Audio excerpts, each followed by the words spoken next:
Good afternoon, everyone, and welcome to our March meeting of CS Bars. If at this time we could have our roll call called, please. Jason Amescla. I think you're muted. Here. James Bolton, not present. Jay Frickberg. Present. William Hunt. Present. Paul Kramer, not present. Kevin Marshall. Present. Philomena Yuroshek. Present. All right, we have a quorum. Thank you. And Teresa, may I confirm that we are recording? I'm not seeing the recording dot at the moment. Oh, I'm seeing it on my side. Are other panelists Okay. seeing? It's on my side. Okay. Perfect. Okay, thank you, everyone. So members of the public can make written public comment submitted to the csbars at calbar.ca.gov email box. Written public comments were received and distributed to CS Bars members. Verbal public comments up to 3 minutes will now be taken, first recognizing any individuals who signed up in advance using the link on the agenda. So far, I'm aware that no one has signed up in advance, or you can currently volunteer to speak by raising your hand or using the raise hand function on your Zoom computer or *9*9 on the phone. Staff will share a timer on the screen during any public comments that are received. Have we received any requests for public comment? Thank you, Dean Frickberg. First, I'd like to thank the members of the committee for receiving and reviewing the written public comments that were received. And I'd like to recognize for public comment, Phil Thapoulis, please. Thank you. I just want to make a point of clarification. Is the time I have for public comment, what's that time before we proceed? It would be 3 minutes. Okay, thank you. And am I ready to start? Yes, you may. Okay, thank you. I appreciate it. Thank you, board, for giving me this time. I am here to address an issue I have regarding the behavior of alumni from accredited schools and whether there are any repercussions for remandment on accreditation of said schools, either in the form of being accredited to the ABA as a recognized university or in the form of remanding potential funding opportunities or official fines and other torts brought forward by this bar. Based upon a history of alumni who graduate from said schools and engage in less than stellar behavior once they are, in fact, licensed professionals. Now, it is my understanding this board has the authority to not only review such considerations, but also take it up with the Board of Trustees to potentially issue such remandments and punishments. And the reason I bring this up is because in the time I've spent so far in counseling for the Southern California area, it's very clear to me that there is a concentrated group of affiliates of lawyers who deal with the Church of Scientology that display less than stellar behavior, not only in violation of the code of ethics and the professional conduct that they take when they become a lawyer registered in the state of California, but also in their nonstop vexatious litigation. And my wish for this board is to formally consider potential remandments, potential punishments, potential consequences on schools and other educational institutions accredited with the ABA for such remandments, as clear patterns of history from alumni from these institutions display themselves to be vexatious litigants and other non-stellar and unprofessional behavior. I appreciate your time. Thank you. Thank you. Is there any additional public comment at this time? I do not see any additional hands raised for public comment. Thank you. Thank you to the public for the comments received, both written and now orally within this meeting. We'll move on to our next agenda item, our chair's report. Not much for me to point in this area. We're going to have a further discussion on everything as we go through. I would just like to point out that within this meeting, we will not be going into detail about the last February exam. I think it's proper for that to be first taken up by the Committee of Bar Examiners. We will have a presentation on it, but we were not expecting to have questions in that area. With that, I'll turn over to our director's report.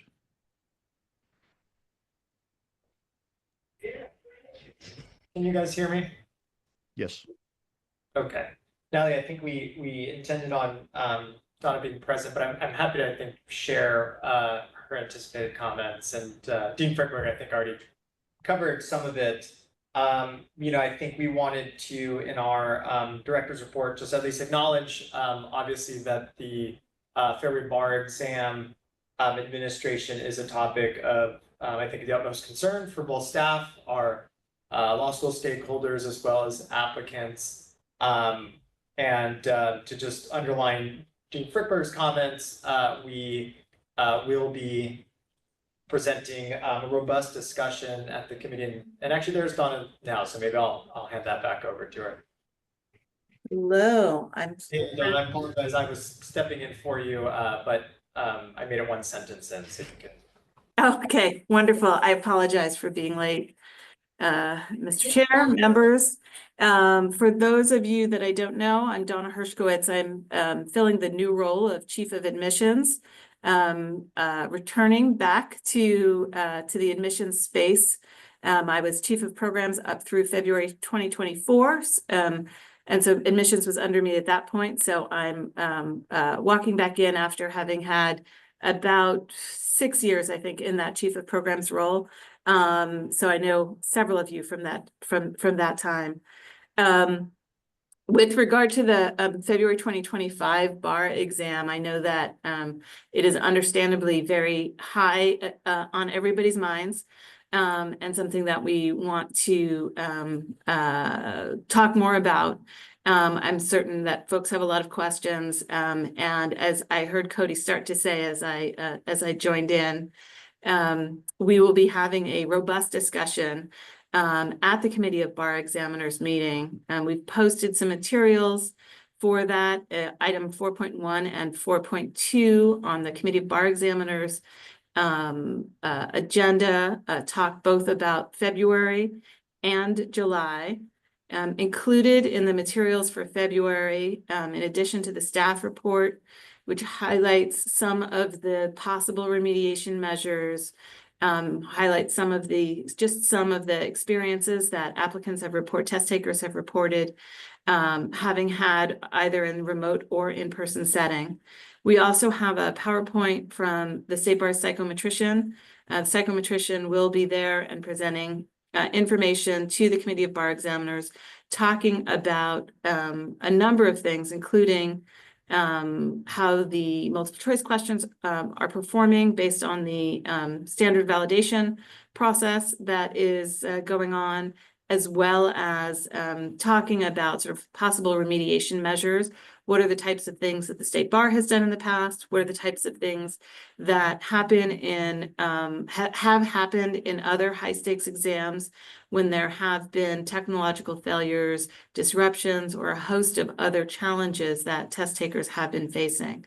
And so because we're having that robust discussion at the Committee of Bar Examiners, it really made sense for us to focus the time on the discussion at that meeting on Friday, which is why it's not on your agenda for today.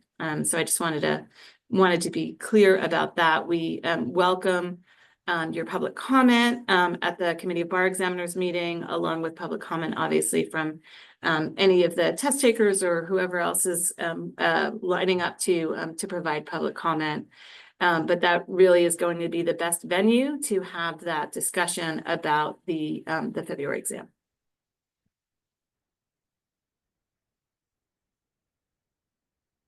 Thank you. Thank you for taking the time. I can imagine how busy it is right now. So we definitely appreciate hearing directly from you in that event. And I apologize for being late. I'm going to stick with you until about 2 o'clock today. Oh, more than welcome. We'll now turn over to our staff report. Ms. Leonard. Thank you, Dean Frickberg. I wanted to take a moment to review something you might not expect, which would be some aspects of the MCLE rules, because there are ways that these rules can support both your faculty and your students at your schools. And so I just wanted to take a moment to review those. One of the more recent changes that was made to the MCLE rules allows for credit for participation in certain moot court activities. So in Rule 2.84, a licensee may claim up to 2 hours of participatory MCLE credit for serving as an attorney coach or scorer or presiding judge for mock trials, for moot court arguments, negotiation competition, arbitration competition, and mediation competitions involving substantive and procedural law at middle school, high school, college, graduate, and law school levels. So for those of you that have these types of programs or might like to start these types of programs at your school, potentially to fulfill the practical skills training requirement, for example, it wasn't always true that these activities qualified for MCLE credit, but now up to 2 hours can be applied in that way. It does not apply to the grading of briefs, but for the competition participation, it does. And I wonder if any of the schools that are here, that are members of CS BARS, have used this possibility before, or if this is something you think it might be helpful to share with your faculty and with local lawyers in the community.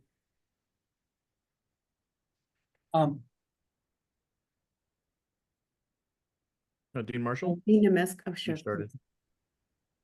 Yeah, I'm sorry I had to jump in. But yeah, we have a pretty active moot court program here at the University of Laverne, and I was not aware of this. In fact, I was just now making a note.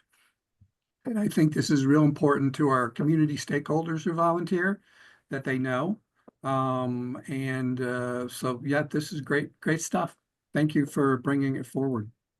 And you raise a good point, discussing the community too, because this gives you an opportunity to encourage your alumni to participate not only at the school, but also through the pipeline, middle school, high school, and beyond.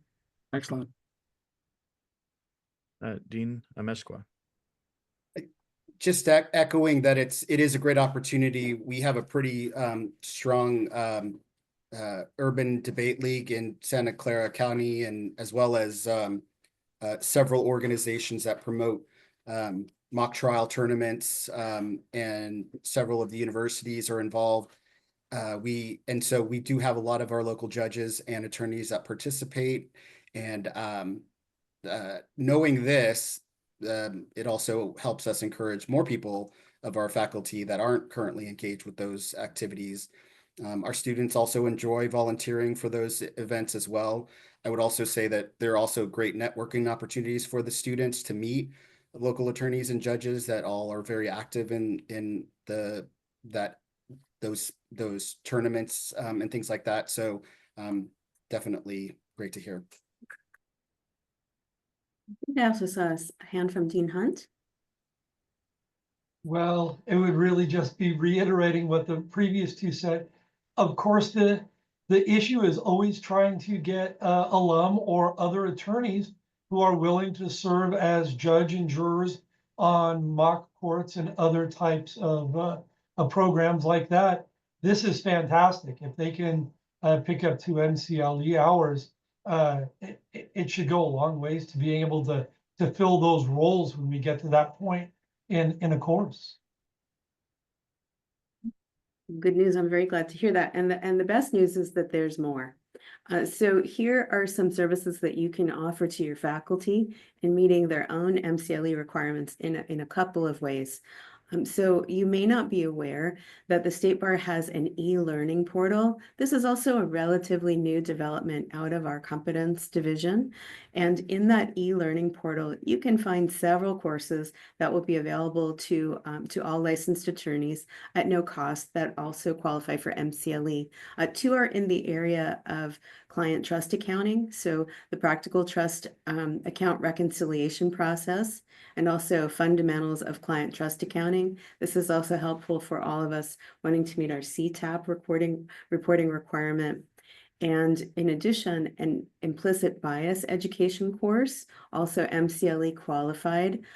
This course is available now, but it will also be updated in April, after April 7th, with brand new content. So I want to stop for a moment on the implicit bias course, because this has a multitude of applications. It can help attorneys to meet their MCLE requirement, but it also may be something that you might decide to include as part of your 4.160C diversity, education, equity and inclusion requirement if your school is an accredited law school. So they may be already getting this information elsewhere, but this could be a standard sort of one voice experience that all of your faculty can have. And in terms of schedule for this year, you might recall that normally we all report at the end of January. This year, the cycle was moved just a little bit. So it's moved, quote, forever. And to allow adjustment, our reporting for this year will take place. We need to complete our education by March 29th. And then report by April 1st. The reason there's a gap there is because there's time to observe the Cesar Chavez holiday in that space in between. So there is time to access all of these courses prior to the reporting deadline. If your last name begins with A through G, MCLE trivia, you're assigned to an MCLE group at the time of admission. So if your last name is A through G when you license, and then it later changes for whatever reason, you will always and forever be part of that compliance group. I think many people know that, but many people are also surprised. So that e-learning portal is a great resource, no charge, and high quality education. I have another one too, but before we go there, are there any questions about any of these programs? Okay, all right, next topic I have is for those who are planning ahead, but not too far ahead. I encourage you to sign up for the State Bar's Ethics Symposium. That's going to take place via Zoom again on April 25th, 2025. It'll have a series of interesting topics, including recent developments in ethics, ethics in application of AI, particular requirements for judges and protection of judges in the area of ethics. This is always a great program, and I look forward to it. It's limited to 3,000 participants, and shouldn't one of them be you? So you can already go. It's not in the e-learning portal, but it is up on our website, Compliments of COPRAC. And that's something that you can participate in as well, and that you can also offer to your faculty. Has anybody here, I have attended an ethics symposium before, but has anyone else so far attended one? Dean Hunt is thinking. Okay, well, I certainly hope you'll put it on your bucket list now and mark April 25th, 2025 for that program. But speaking of programs, we also have a special guest, Ken Norris, who is in the process of conducting a program, and we're able to bring him here, even though he's just coming off a seminar from that program, which ended about 20 minutes ago. So I'd like to recognize Ken Norris. Natalie, thank you so much for that introduction. It's a pleasure to be reporting to the committee again. Please bear with me as I share my screen. And in fact, Natalie, you are correct. I just came off leading our very first full program of ADHD support programming for the legal community. Just going to put this in presenter mode there. So I'll be talking to you about our spring 2025 support lawyer assistance programs. These are programs that I've been working on over the last year and a half. We've had various pilots of these programs, but as I mentioned, I literally just got off at 1 o'clock from the first full iteration of our Refocus ADHD strategies for success in law. We did have a very well attended pilot that was held last fall in October and through November. That had over 1,300 registrants, and our sessions were very well attended. These sessions are led by Lisa Spenlove, who's an MFT and who's our LAP group support leader and private practitioner. She has a deep expertise in helping people in the legal community and others with ADHD. For this session, for this program or iteration of the program, I decided to focus on 3 specific areas of executive functioning that were identified as the most problematic in our pilot program surveys.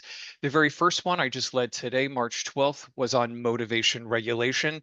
And our pilot program surveys revealed that over 50% of attendees identified motivation regulation as their biggest problem area of executive functioning. Next is working memory. That'll be held on March 26th, and that'll be followed by planning and problem solving on April 2nd. All of these sessions are held during the noon lunch hour. Our third session, planning and problem solving, time management really, will also be co-led by Barbara Hubbard, who's a time management coach and ADHD specialist. Each of our sessions includes the same sections on psychoeducation, strategies for dealing with that particular executive function, and then resources that are available to members of the legal community to help them address those deficiencies. Unlike in the pilot where we did not have recordings available, for this iteration, recordings and supporting materials will be made available to all registrants within 48 hours of each session. You don't have to even attend to get a copy of all of those. I just encourage you to get the word out if you're able. Registration is currently open and ongoing, and people can join the working memory and planning and problem solving sessions, and then watch the recording of the motivation regulation session if they're interested. I just would like to mention in that e-learning portal that Natalie just mentioned herself, that a modified motivation regulation presentation will be available as an MCLE for all California attorneys. I did have to modify the content so that we could qualify for that 1 hour of prevention and detection subfield credit. So please be on the lookout for that. I am including a link to the program information and landing page for further details. Information about this program is currently available on the Lawyer Assistance Program offering page on the State Bar website. In addition to that program, I'd like to mention our Spring Mindfulness Series. I'm very happy to have collaborated with the DC Bar Lawyer Assistance Program, the Mindfulness and Law Society, commonly known as MILS, and also the California Lawyers Association Health and Wellness Committee that I actually sit on. We'll have 3 sessions in April that will address mindfulness and will be helpful for really novice to intermediate practitioners. We'll begin on April 3rd with a noon lunchtime session on an introduction to mindfulness that'll be led by the executive director of MILS, Lori Capello. That'll be followed by a very innovative and interesting session on mindfulness practices to support legal professionals with ADHD. More than 12% of attorneys do have ADHD, which is approximately double the rate of the general population. I felt this would be a really interesting intersection of our ADHD programming and our mindfulness programming. This session will be led by members of the DC Bar Lawyers Assistance Program who are actually innovators in attorney ADHD programming, as well as a representative from the Mindfulness in Law Society, Judy Coe, who some of you might know. And then our third session is going to be a little different from that. I wanted to include a different kind of mindfulness practice. This one will be a movement mindfulness practice, Qigong for resilience and balance, a restorative movement practice also at the noon lunch hour on April 16th. And that will be led by Stephanie Lewis from the East Coast, actually, who's currently co-president of MILS. Just like with the ADHD Refocus series, the recordings and supporting materials of the Spring Mindfulness series will be available to all registrants. And for this, registration is open and ongoing. There will be communications coming out of the State Bar Communications Department about this, including LinkedIn listings and other things. And I have included program information and registration landing page link on this as well. That summarizes the 2 programs that I wanted to bring to your attention. Are there any questions?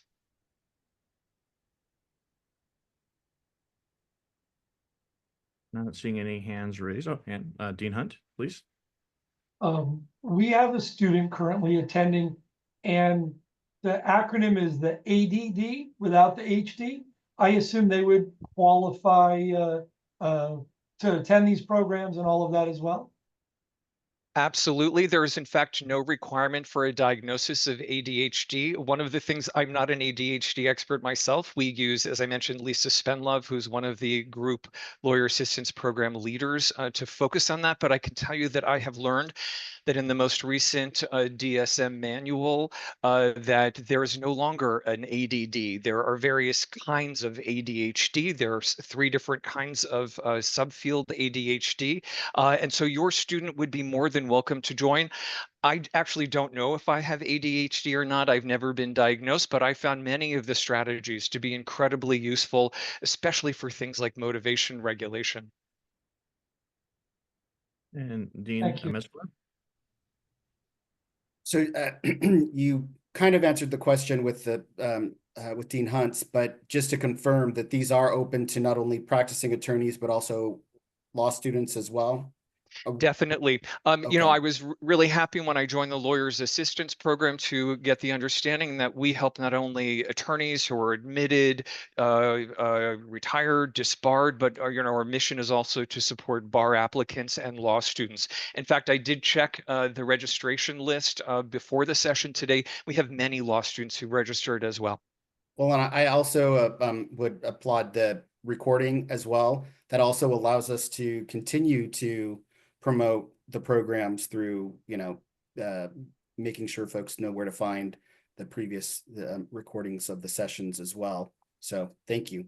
Thank you. And it's my hope that this will not be the last ADHD refocus sessions that we'll be leading live. And Ms. Leonard. And a couple questions for clarification. So you mentioned that one of the sessions could now be MCLE qualified. And does that mean this current session being offered, for example, today, was MCLE qualified, or you're in the process of creating a session that would be available in the future? Yeah, thank you so much. So the sessions that are currently ongoing, including the one today, do not qualify for MCLE. There are various reasons for that. One of them is that there's so much material to cover focusing specifically on ADHD that it would be hard to get a certification for prevention and detection or other MCLE credits. So the ones that I'm doing now are not for MCLE credit. I've actually already completed the one for MCLE credit. I had to add ethics on the front and other information on the back of Lisa's presentation to qualify for that. And that's going to be uploaded and available for admitted California attorneys through their My State Bar Profile e-learning platform. My supervisor is currently reviewing it to make sure that it's up to our quality standards, but it's my understanding it will be uploaded and available for California attorneys, within the next 60 days at the longest. Thanks, Ken. That's terrific. And when attorneys log on to their My State Bar profile, in addition, they'll be able to take the demographic census survey that is also inside of their profile. So we hope they'll do that as well if they haven't. And then to take a moment to refocus here, we've talked about a lot of dates. If someone says, hey, this program is for me, the Refocus registration is open right now, where would they go? So for the Refocus program, you can go to the Lawyers Assistance Program Offerings page. There has also been, there was information about the Refocus program that was included in the all licensee email that was sent at the beginning of the week. And there have also been a series of postings by the State Bar Communications Department to the State Bar of California LinkedIn profile. So those would be the 3 various places that I would look for that link. Fantastic. And can they also sign up for the mindfulness program, or that's not quite available yet? You know, I'm meeting with communications this week to get the marketing plan set for that. Although the program is live, communications have not been sent out yet. The first session, I believe, is going to be on Thursday. Yes, Thursday, April 3rd. So it's just about 3.5 weeks out. So people will have time to register for that once the marketing and communications messaging is sent out. Terrific. Thank you. I appreciate the chance to ask those questions. And I see no other hands. Not a question on my side, but more of a comment or commendation again for Ken Norris, the Lawyer Assistance Program. I think it's excellent. Separate from what we're discussing just today, I like to refocus everyone back to the imposter syndrome toolbox. I think that's when I've gotten great feedback from law students. The help that they did during the wildfires and counseling for people in our legal community. And if they're not aware of the self-assessment devices that you guys have published out there, for anxiety, depression, addiction, because I think those can help people just start that journey, hopefully, of improving themselves as we go through. So I think all excellent work, and I look forward to hearing more. So thank you. Thank you. And without any other questions, move on to our next part of our staff report. Back to Ms. Leonard. Sure, thank you. So I want to remind members, but also members of the public, that this is the time of year that we're updating two important pieces of content that we'll be sending out to law schools shortly. The first one is the annual report. So each year we aim to send that to you in September for both registered and unaccredited and also accredited schools to return. If you have any suggestions regarding the report, the format of the report, the instructions or clarifications in the report, this would be the time to share them with us. You might get this information yourself or also from your registrar or your team that works on the report. You may have asked them already. We've received and cataloged suggestions, but we always welcome more. And it's really over the next 8 to 12 week period that your feedback can have the most impact. Similarly, another thing we'll be doing with the Office of Research and Statistics is working on the Law School Performance Report, which is a summary of highlights of data that was included in the 2024 annual report. Last year, we received some feedback here from CS Bars related to that report, mostly focusing on context. So when data is presented, to make sure that we communicate out collateral events that were going on at the same time. So for example, a pandemic, a format change, or other type of thing that might be identified that's going on in legal education at the time. But we welcome other suggestions or thoughts that you have.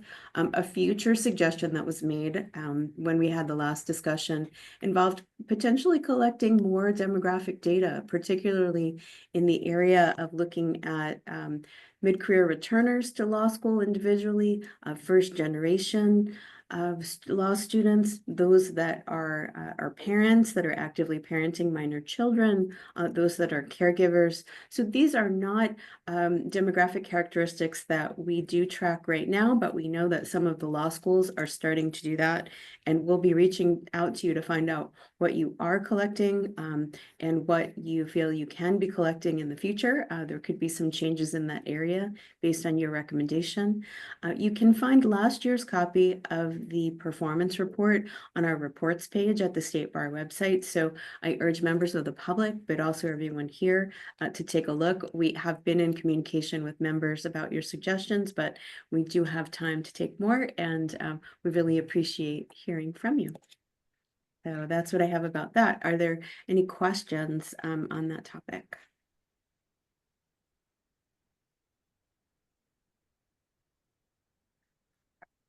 All right, I know you're all very familiar with these and do a great job putting them together, so thank you.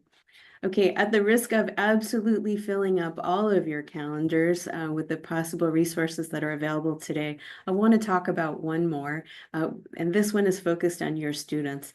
So we will have an upcoming State Bar Day, which will be a lunchtime seminar from 12 to 1:30 on April 7th. We're going to be sending out a communication to all law students who are registered with the State Bar, talking about the rights, responsibilities, and resources available when one is in the process of pursuing California licensure.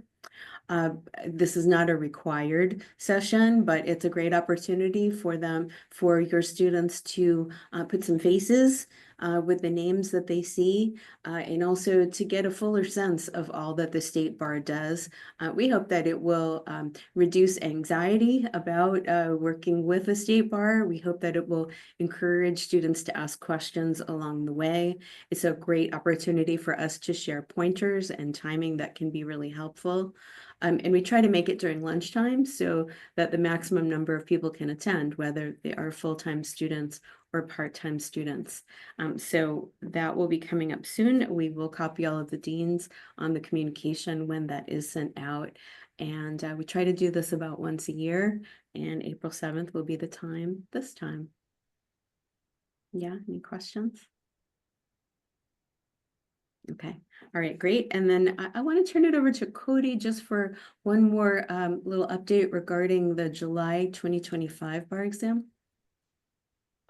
Yeah, so this is actually an update for both the first year law students exam and the July bar exam applications. So one of the consequences of the February exam administration was that I think we recognized we needed more time to make sure that applicants were clearly communicated about what to expect for both the first year exam and the July 2025 bar exam. And so we postponed launching the application dates for both of those applications. We do anticipate that the first year law students exam application will launch very shortly. I don't have yet a specific date because we are finalizing some of the materials that are given to applicants at the time that they submit the application, but we do expect that imminently. And then we are finalizing the July 2025 bar exam application, and we anticipate that that will launch the week of July 24th. Again, there's a couple of moving pieces regarding the experience for a user at the time that they go to submit their application, and we're just finalizing some of those details. We'll be certain to communicate to those on the call today and of course applicants and our law school stakeholders once the dates are finalized. And of course, Cody meant March 24th, not July 24th, for when that would be launching. Of course, the week of March 24th for the July bar exam, and for the first year law students exam, the June exam, we'll have that launching imminently. We were hoping by today, but so we'll let you know it's not opening today. We are returning in the same manner that we've been proctoring the exam, which is through Prometric. So primarily the test takers choose a Prometric test center, and then a small number take it remotely. And it's an all multiple choice exam now, as you know. So those will all be the same for the June first year exam. Okay, thanks, Cody. Thanks, Audrey. All right, so many dates, so many things, but all in support of what you are doing at your law schools. Just to recap a couple of things that I hope you'll be doing. I hope you'll be going to the LAP landing page to look for the Refocus program and to watch for the mindfulness program that's coming up. Take advantage of any other LAP resources that you might be interested in sharing with your students while you're there, the career counseling sessions, the free counseling sessions with local therapists, the imposter syndrome toolbox. So that's your first stop, your LAP landing page. Your next stop hopefully is your own My State Bar profile, where you can find the e-learning portal, sign up for those materials. If you're sending save the dates in Populi or whatever your learning management system is, please have your students mark April 7th so that they can attend the State Bar Day.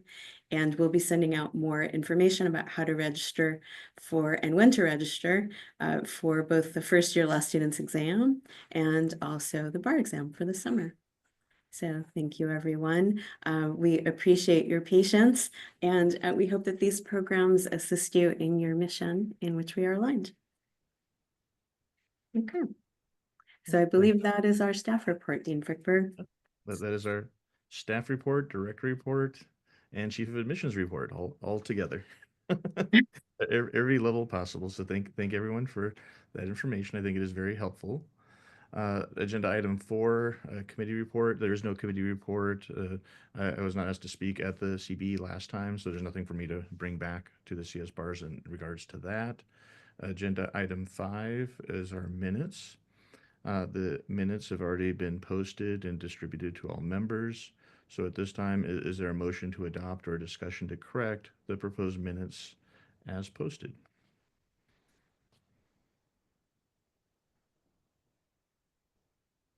So moved. Is there a Seconded.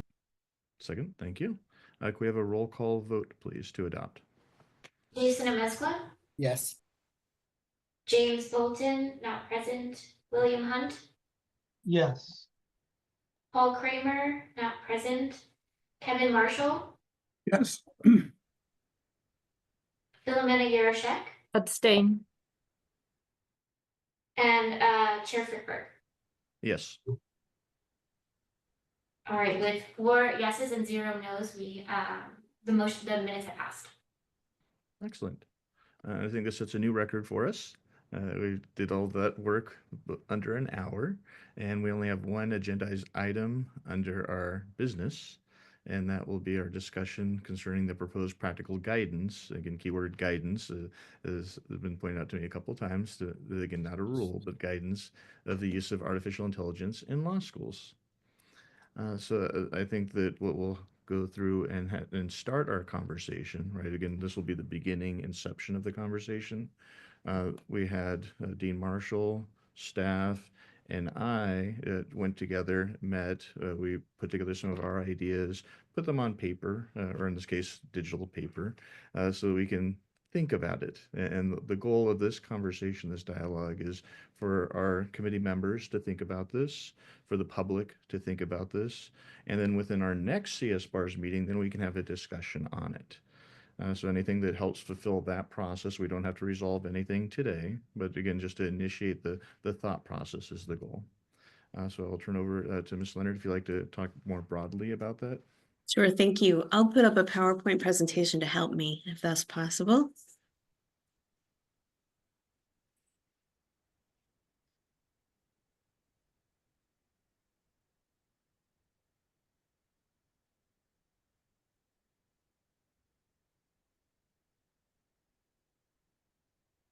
Perfect, thanks. And we can go forward to the 2 slides. Okay, so this all started with an initiative that was undertaken by COPRAC to look at the role of AI in relation to the rules of professional conduct and attorney practice. So COPRAC created and shared with the Board of Trustees a set of practical guidance to help attorneys incorporate or avoid issues related to emerging artificial intelligence initiatives in the practice of law. The Board of Trustees then asked the Committee of Bar Examiners to think about whether there should be a similar type of policy related to law students or law graduates, and also the bar exam, which was out of scope for this discussion, but Cody updated the CS bars about that last month. So that's what we're doing here, and that's a little bit of the history for everyone who's watching in the public. Next slide. So the options that were presented to the CBE for the discussion were take no action, a guidance document for law schools, choosing to offer courses, or adding specific guidelines for accredited and unaccredited law school rules, or taking other CBE preferences into account. And let's go to the next slide. It looks a lot like the first slide, but the committee suggested that guidance is appropriate at this time, so that this way you can continue to learn, you can continue to look at developments in the AI area. They were concerned that a static rule at this time might be premature and might limit you from incorporating the very fast changing developments. And in doing the research to get to this point, we understand that you've been thinking about it a lot. You've been going to lots of webinars and conferences about it. You've been getting lots of articles, and we've been seeing lots of just technical developments practically every day.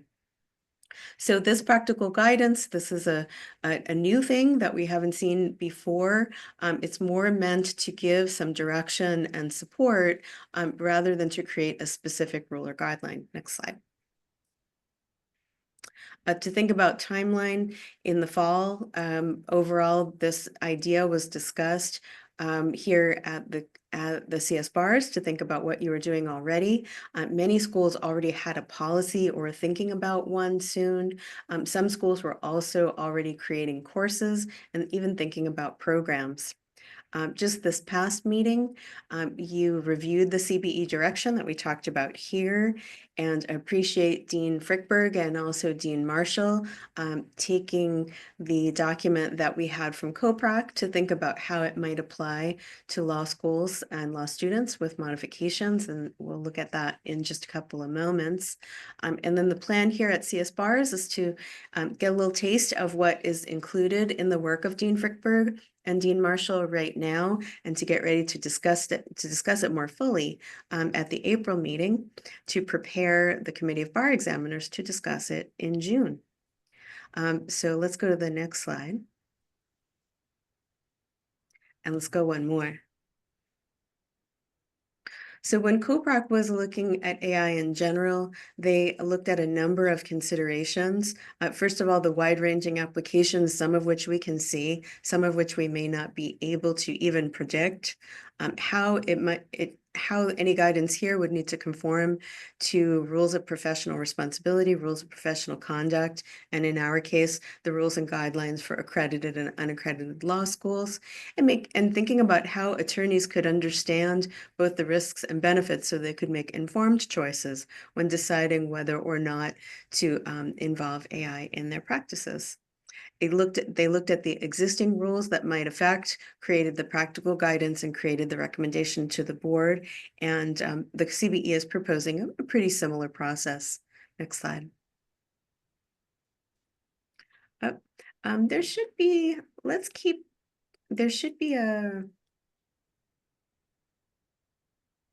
going. These are the COPRAC guidelines. Okay, let's keep going. Let's go here. Okay, so the pieces of guidance mirror the format that we used for the COPRAC guidance, an executive summary page, identification of the current applicable rules. An addition here that Dean Frickberg and Dean Marshall want to consider and talk about would be the elements of a potential AI policy that would be appropriate for law schools. And then a series of duties modeled after the duties required of attorneys, but adjusted for law students. So we're going to see a lot of text on the next couple of pages. My goal here is really just to acquaint you with the pieces, take a look at them now, show how they fit, take some comment from Dean Frickberg and also Dean Marshall and any other questions we have. And then this presentation will be available not only to the members, but also posted on the agenda page from today, so members of the public can look at it in detail. When they look at the posting, there'll be a redlined version and then also a clean version so they can see what changes were made versus the attorney section. So let's skip over the redline version and go to the clean version. Thank you. Okay, so the general summary, Dean Frickberg, did you want to talk through this a little bit? Well, I think I could definitely go with that 30,000-foot view as we look at it. I think the part of the reason why this is more of a recommendation is that it is changing drastically so quickly. I think most people are familiar with the ChatGPT and its different incarnations, engines, but we then had DeepSeek come into the environment just a couple of months ago and radically change everything.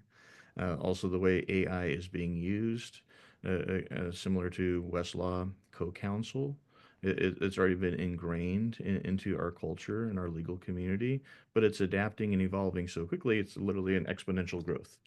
So it's hard to create a rule for something that is evolving and changing faster than we can draft and create a rule. So I think what we're looking here for the summary is taking that into account.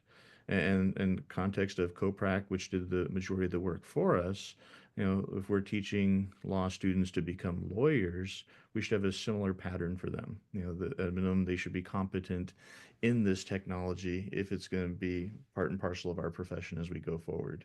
But then we try to bring it down to a very, weeds level and make it simple to apply. So the simple to apply portion, I think it might be the next slide, right? We have the 4 portions. And so this is where we're trying to keep more of a practical approach to it, versus that 30,000-foot view.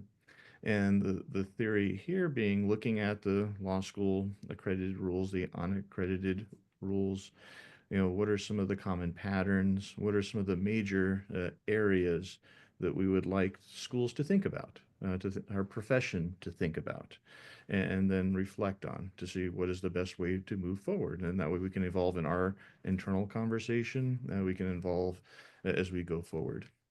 So as we see here, I originally, if we jump to the third one, attribution citation, as part and parcel of our process here, I went to, just as a student would, I went to a generative AI program, in this case, DeepSeek. And if we look at our third bullet point, attribution citation, I actually have our citation in there that we used our deep think engine R with the query, create rules for law schools using AI. And so we already received some feedback from the AI community, as it were. How do they want to be self-regulated as they go through that process? And I found that very helpful, very useful. Hopefully we will, as a group, also find that helpful and useful, and demystifying what is AI as we go through that process. That it's just another tool, I think no different than having an assistant, a paralegal, a clerk, that would help a lawyer. I envision that AI will do that as well as we go through that process. So that the major domains being transparency. Personally, on the educational side, that's always been my major focus.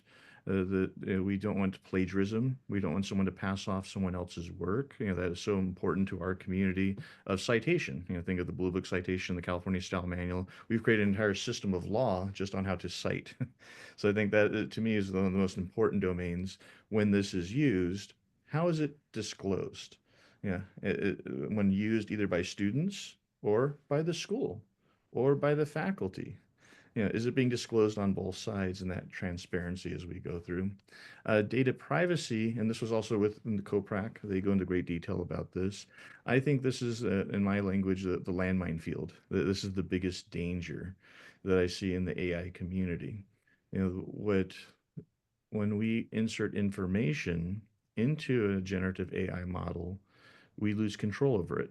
So we have to be cautious of what we tell the computer, just like we're cautious with our personal identifiable information for students or attorney-client privilege. Again, although we are law schools, many of our schools have clinics, and those clinics do have clients, right, as they go through. So it's equally appropriate from COPRAC to the law school model as we go through. And just being conscious of what information are we disclosing? Would we disclose that information in a conversation with a stranger?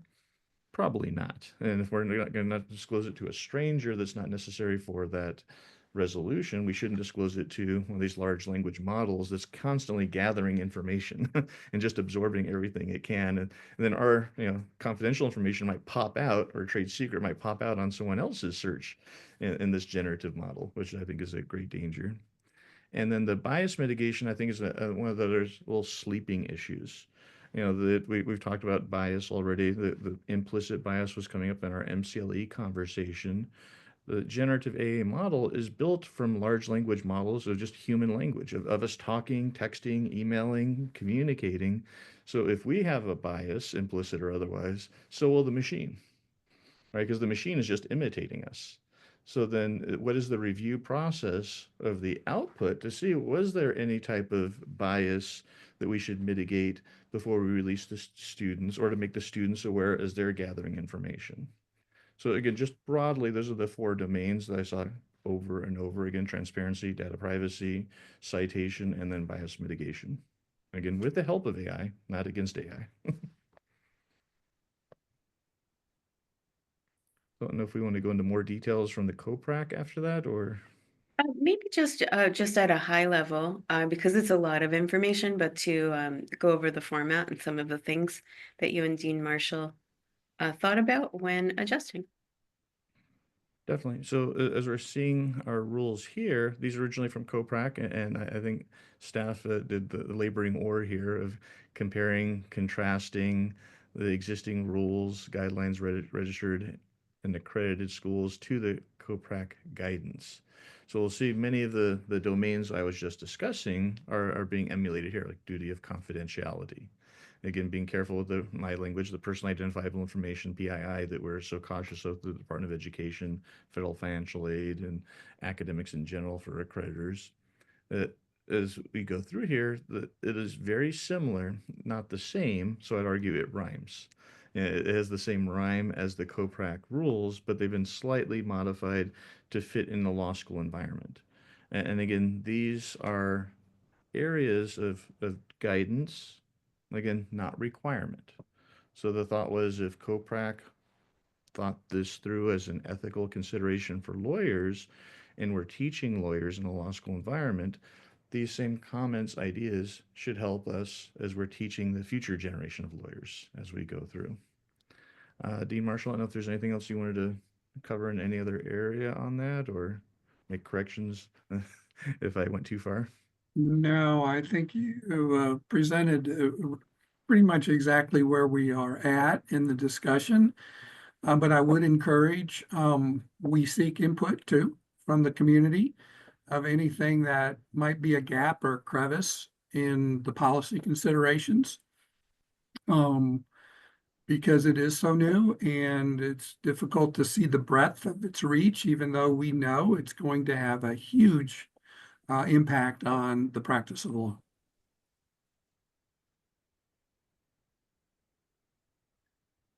And I think just to go on that as well, I don't think we fully fathom yet the multiple usages we have of artificial intelligence. I think we understand, most of us, the basic machine learning concept, where the large piles of data with algorithms they can go through and find patterns. We're seeing that with the government at the highest level right now. That's what they're doing. They're just going through large amounts of data and looking for patterns and then investigating those patterns. What we're focused right now, at least in our conversation, was more the generative AI component, where we're asking large language model, ChatGPT or DeepSeek, the larger entities out there. Here's my query, here's my question. And if you haven't done this, I would encourage everyone just to experiment with it. You know, there are free versions of these. You don't have to pay for them. But again, be cautious what you put into it. And what I always recommend, if you can, as you go through this learning process, put a query, a question of something you are a content expert on, something you truly understand, and then look at the answer. And I think most of us will be amazed how bad it is. And that'll make us, I think, feel more comfortable. The computers are not taking over yet. You know, they're not the smartest creatures out there yet as they go through that process. But then put a second query in something you only have very peripheral knowledge of. And I think in that second query, you'll be amazed how accurate it is, at least from your perception of it. And to me, in psychology, it's a great example of that Dunning-Kruger effect. You know, the more we know about something, more self-doubt we have about it, and the less we know about it, the more accurate it appears to be. So I think we can see that and hopefully demystify the process. But a further one that I've been experimenting with as an example, just how quickly this is changing in real life. There's actually AI engines. As an example, Read AI is one that I'm currently experimenting with, where Read AI comes in as a virtual machine into your Zoom meeting or your Teams meeting. It gathers all the information. Who is there? Are there cameras on? Are there microphones on? How much are they interacting? You know, are they paying attention? Are their eyes tracking, heads moving as they go through? It gives you a summary, as most AI will now, but it also gives you the major points. It also gives you a list of tasks being assigned. It also gives you a list of the questions that were posed but never answered. And it's a great tool, but again, it's just a tool, and that's a new incarnation that I'm seeing, you know, just on the forefront as it's going through that process. So at this time, Ms. Leonard, I don't know if you want us to go into more detail or have a conversation about our conversation. I'm going to leave that up to you. I don't know if people have any questions at this moment. You might be getting acquainted with this for the first time yourselves, or any preparation you need to inform the discussion next month. And Dean Amesqua? Great work. Thank you for kind of that overview. It's not too technical for me to understand, so I'm sure most people will be able to.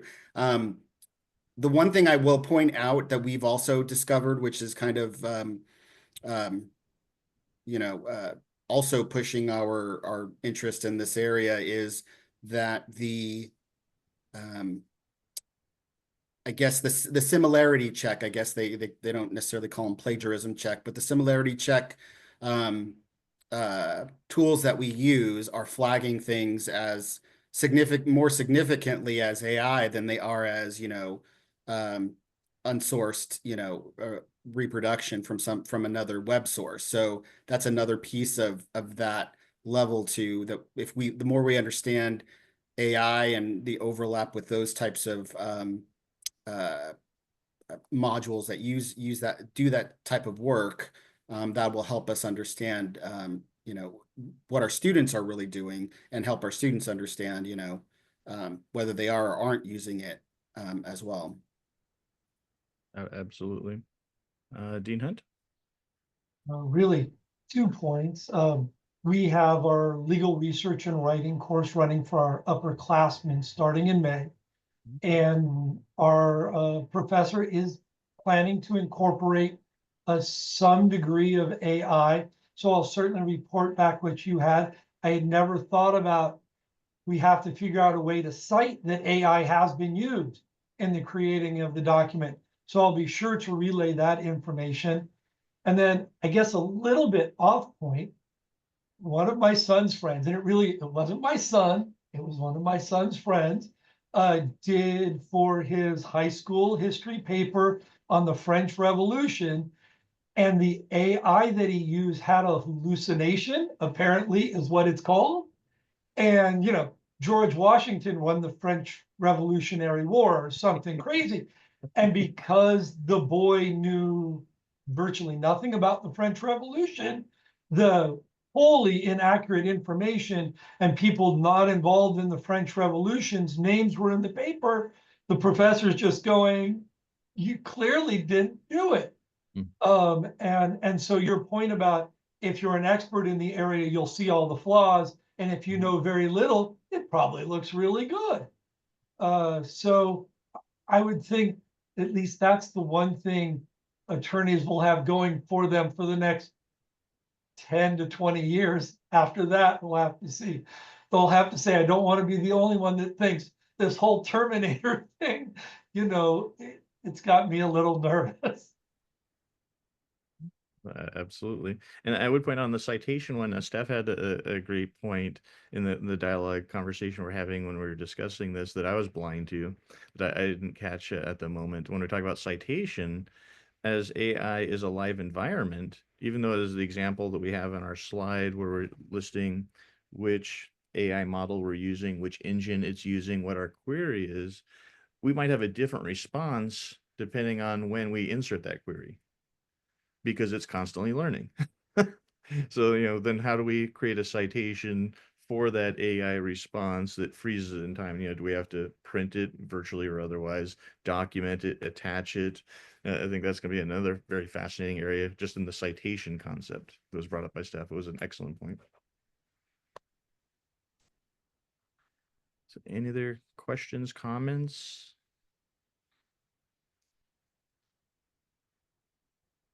Not hearing any. Is there anything else we can do to facilitate having a further conversation at our next meeting?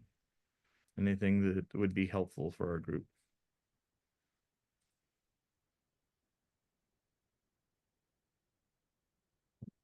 Not hearing anything. Ms. Leonard, is there anything else you'd like to touch on in this area or have us further discuss? Just really to thank you and also Dean Marshall. Let the members know that we'll be sending out an editable copy to you, and to let the public know they can look for the PowerPoint presentation online. We welcome your comment, and we would encourage public comments prior to the next meeting so that they can be incorporated into the meeting. You can also amplify the comment through a verbal public comment at the meeting. Absolutely. And that was our last agenda item. I don't believe there's anything else we wanted to add to our agenda, at least for this meeting. So I think that for once, we're be able to return time to everyone, the public and our committee members. So do with your return time what you will, and we will stand adjourned now at 2:06. Thank you, everyone. Thank you. Thank you.